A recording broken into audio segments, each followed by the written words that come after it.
Hello beautiful souls. Just one talk. ஏதோ தோன்றதை பேசுகிறேன். நான் வந்து என்னோடய சேனலில் போடுற மெசேஜ் எல்லாமே வந்து டிவைன் ரிலேட்டட் தான். ஏதோ யாரோ சொல்கிறாங்க அப்படின்னு ஒரு நாள் 2 நாள் 3 நாள் அந்த டாரட் கிளாஸ் போய் படிச்சுட்டு வந்துட்டு நான் பேசுகிறது கிடையாது. இது வந்து நான் செய்யணுங்கிற அந்த நோக்கமே எனக்கு கிடையாது. கடவுளோட அந்த ஆசீர்வாதத்தில் அவராக சொல்லி அவராக எனக்கு சொல்லி கொடுத்த ஒரு லெசன்ஸ் தான் நான் வந்து மற்றவங்களுக்கு ஒரு கைடன்ஸாக கொடுத்துட்ருக்கேன். ஸோ எனக்கு வர எல்லா மெசேஜஸுமே வந்து கடவுளோட டவுன்லோடு தான். அது ஒன்று.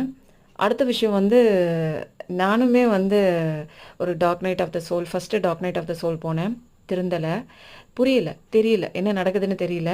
திரும்ப கடவுள் வந்து 2வது dark night of the soul இன்னொரு விஷயம் கொடுத்து என்னை திரும்ப அடி கொடுத்தாரு. அப்போ தான் ரொம்ப வலிக்குதுன்னு அழுதுட்டே அப்பா அப்படின்னு சொல்லி கதறி கூப்பாடு போட்டுட்டு கண்ணை திறந்து நம்மளை சுற்றி என்னடா நடக்குது அப்படின்னு யோசிச்சு பார்க்கும்போது தான் தெரிஞ்சது second dark night of the soul.